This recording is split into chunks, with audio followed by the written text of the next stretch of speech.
A'udzubillahi minasyaitonirrajim. Bismillahirrahmanirrahim. Assalamualaikum warahmatullahi wabarakatuh. Baik, hari ni cikgu nak terangkan pasal penyakit berjangkit dan cara penyebarannya. Sebab cikgu rasa cikgu tak masuk lagi bab itu. Cikgu terlampau tumpu kepada penyakit berjangkit dan penyakit tidak berjangkit. Masalahnya nanti yang jadi isu cara penyebaran tu yang penting. Sebab ada projek awak ada minta pasal penyakit berjangkit dan penyakit tidak berjangkit. Jadi sebelum saya mula mengajar, kita baca doa dulu. Semoga Allah memberkati kelas kita pada hari ini. Bismillahirrahmanirrahim. Bismillahirrahmanirrahim. Rabbi zidna ilma warzuqna fahma waj'alna minas solihin. Ya Allah, tambahkanlah kami ilmu dan rezekikanlah kami kefahaman dan jadikanlah kami dalam golongan orang-orang yang soleh. Amin. Okey, baik. Bismillah. Amin, amin. Ya Rabbal Alamin. Okey. Macam saya kata tadilah, hari ni kita nak masuk bab penyakit berjangkit dan bagaimana cara penyebarannya. Penyakit berjangkit dan bagaimana cara penyebarannya. Penting ya, topik ni penting ya. Sebab topik ni saya nak masukkan dalam awak punya ujian pertengahan tahun. Tak kisahlah jadi ke, tak jadi ke, wujud ke, tak wujud ke ujian pertengahan tahun tu. Tapi kita anggap dia jadi. Kita anggap dia jadi. Okey? Kalau kita tak anggap dia jadi, nanti masalah juga. Tiba-tiba jadi. Dah bila tiba-tiba jadi, awak pun tak prepare, saya pun tak prepare. Nanti saya buat soalan syok-syok, awak tak boleh jawab soalan saya. Itu yang kita nak elak sebenarnya. Kita nak elak perkara tu berlaku. Okey? Baik.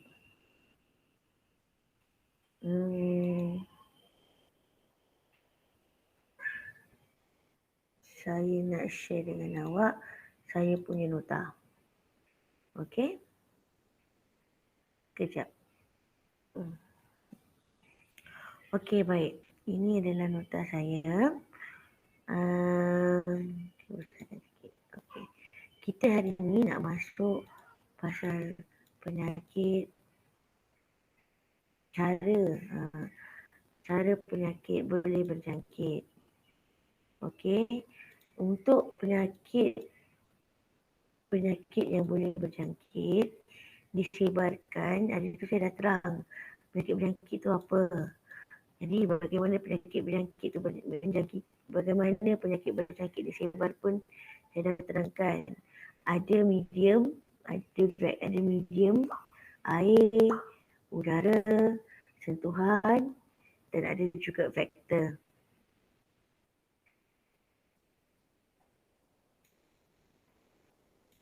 Okey, ada medium, air, udara, sentuhan dan juga ada vektor.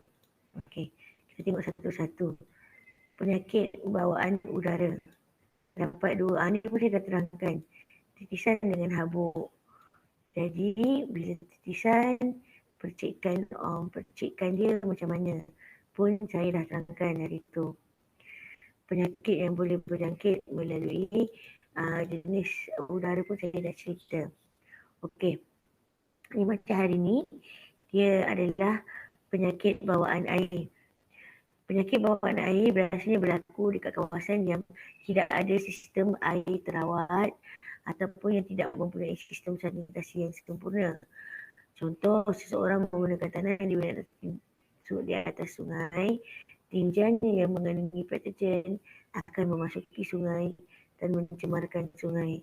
Seseorang itu boleh dijangkiti patogen apabila terminum air sungai yang telah tercemar. Lagi satu, bila hari banjir. Bila berlakunya banjir,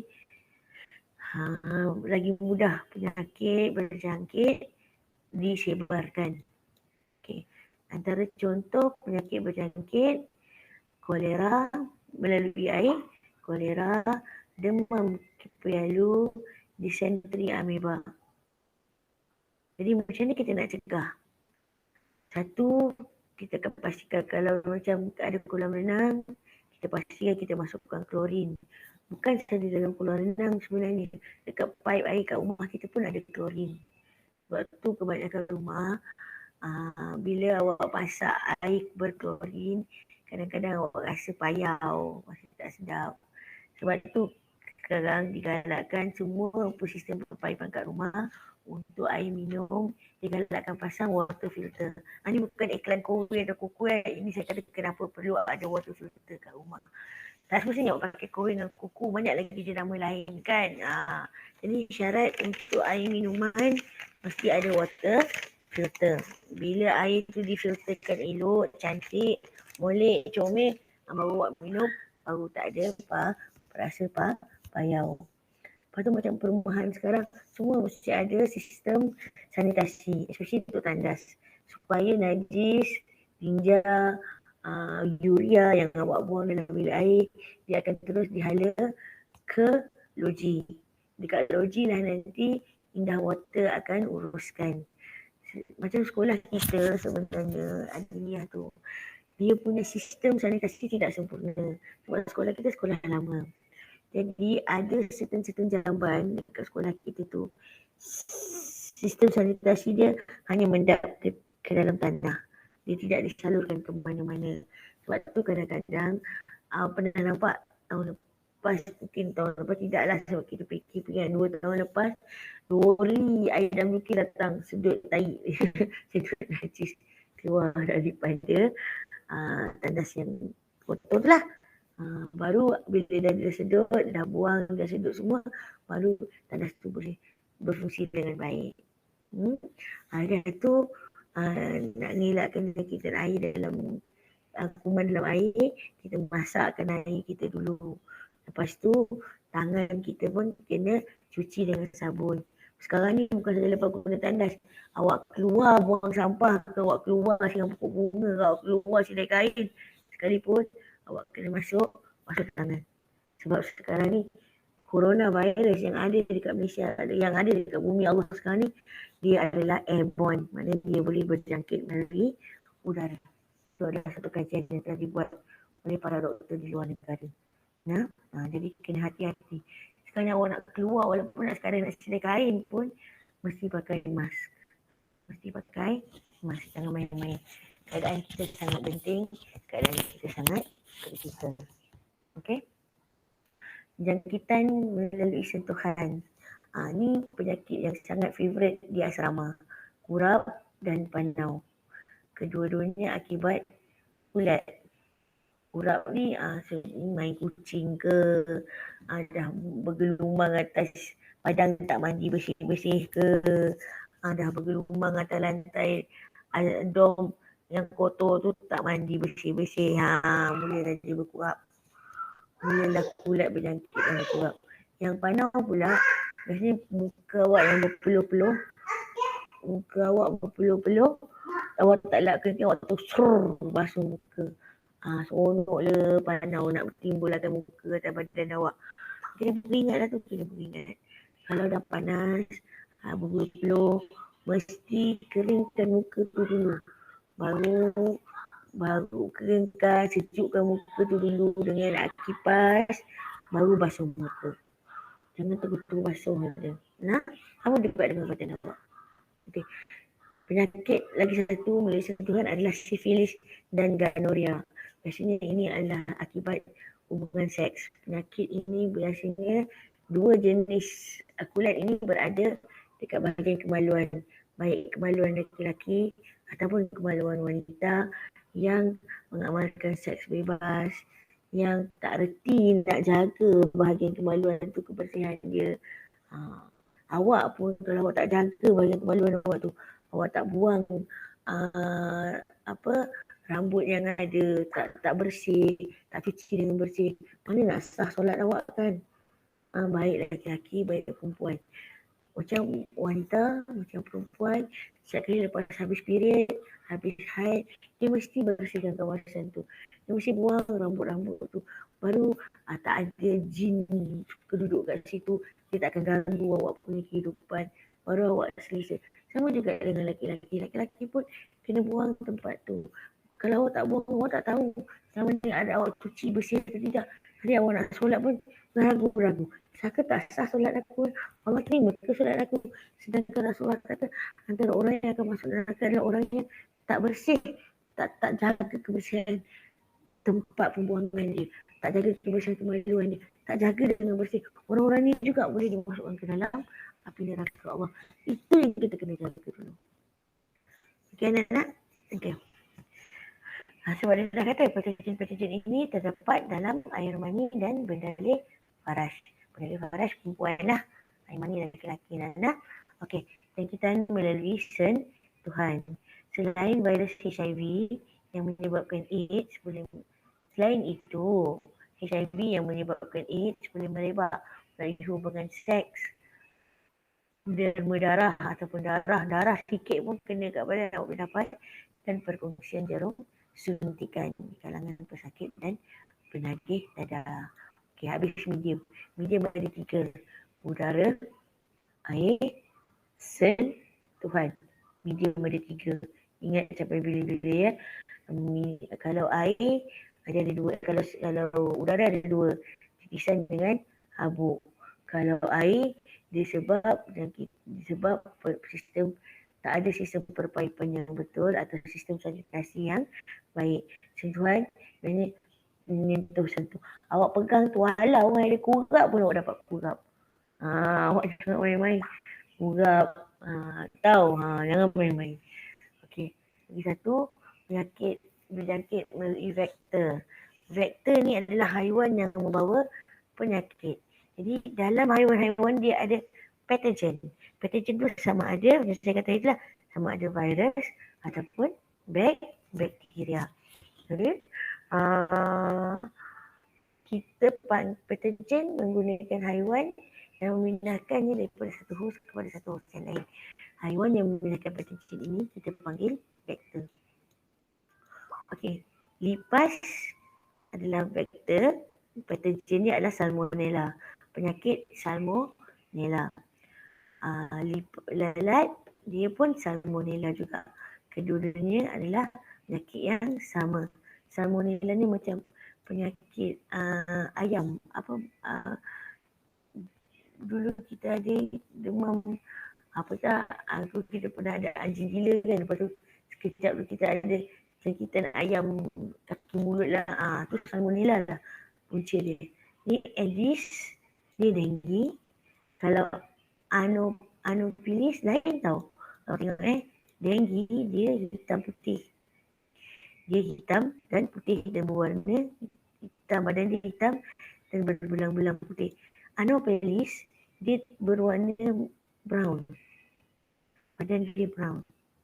Dan dia bawa malaria. Aedes juga dia bawa Zika.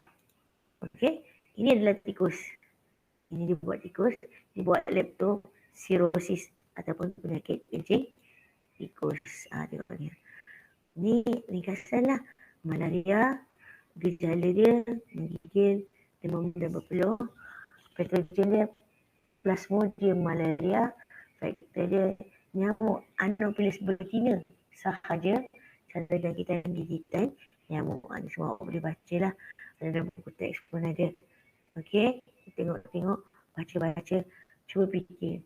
Lepas tu cuba tanya, masa awak ada kes, especially boys lah, masa dengar ada kes, ada tak awak ada simptom-simptom ini? Kalau awak tak ada simptom-simptom ini, tak ada awak penyakit itu.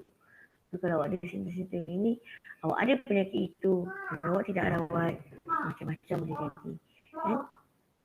Okey, baik. Ini adalah dia punya cerita penuh. Kejap ya, adik.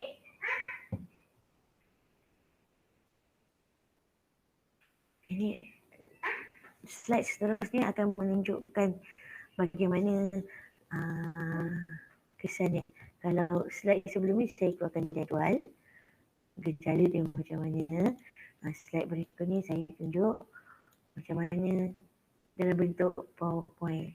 Sama benda yang sama sebenarnya. Okey, malarianya, cirit birit, muntah-muntah. Kalau ni bakteria Vibrio cholera. Daripada lalat makanan dan air yang tercemar. Ada dua. Satu daripada nyamuk. Dia punya patogen Plasmodium malariae.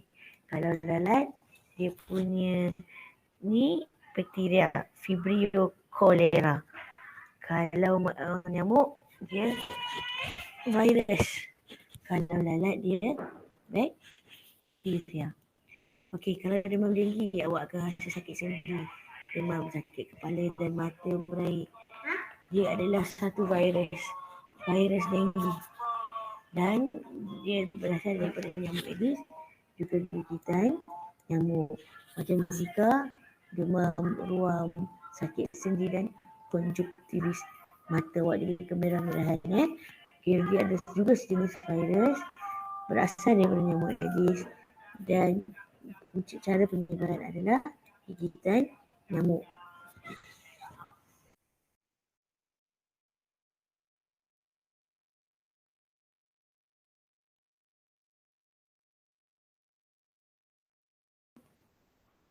Okey, kepialu. Kepialu dia kata ada dua jenis, daripada lipas dan juga daripada lalat. Antara tanda-tanda dia demam dan usus berdarah. Dia membawa patogen bakteria, vektor dia lipas dan lalat. Dia punya punca makanan dan air yang tercemar, cara penyebaran. Leptospirosis, kencing tikus. Awak demam, awak sakit kepala, awak sakit otot. Lagi satu tanda leptospirosis ni, awak punya sel darah merah putih akan lebih banyak daripada sel darah merah. Apabila berlakunya bila doktor menjalankan cek penilaian darah. Kalau sel darah putih awak lebih tinggi dari sel darah merah awak, itu antara salah satu tanda awak dah kena positif kencing tikus. Okey. Ini cara nyamuk, macam mana nyamuk menyebarkan dia punya patogen. Nyamuk dia ada patogen, dia gigit awak punya tangan, air liur dia yang isap darah tu mencegah pembekuan darah berlaku dan kita tu melebar sampai ke hati. Jadi dekat hati tu nanti dia bertelur semua, dan dia akan menyebabkan awak mendapat sakit, contoh denggi.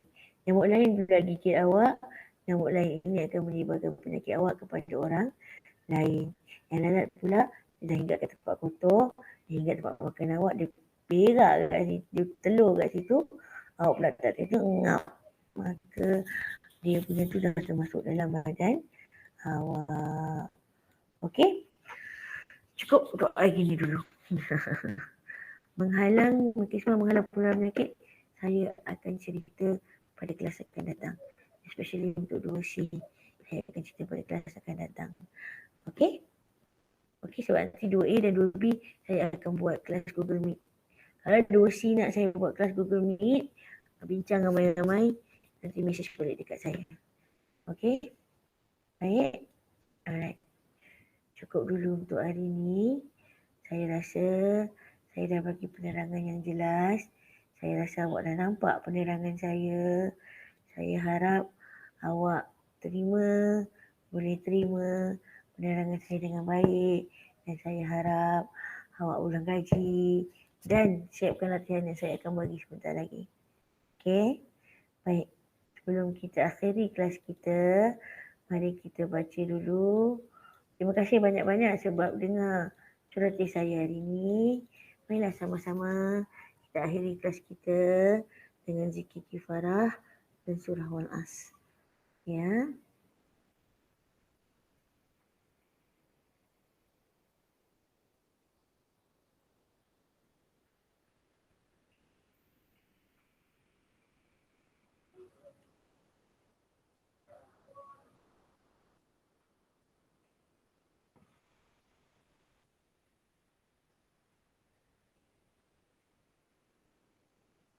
Bismillahirrahmanirrahim.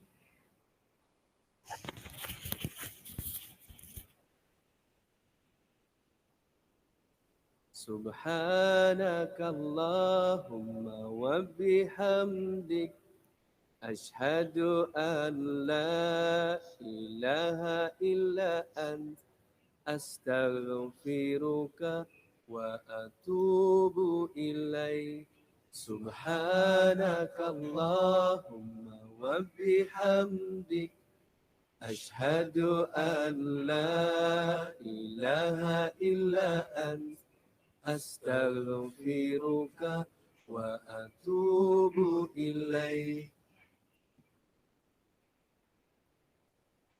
Bismillahirrahmanirrahim. Wal-'asr. Innal insana lafi khusr. Illa alladhina amanu wa 'amilus salihati wa tawasaw bil haqqi wa tawasaw bis sabr. Sadaqallahul azim. Amin amin. Ya Rabbal alamin. Terima kasih banyak-banyak. Assalamualaikum.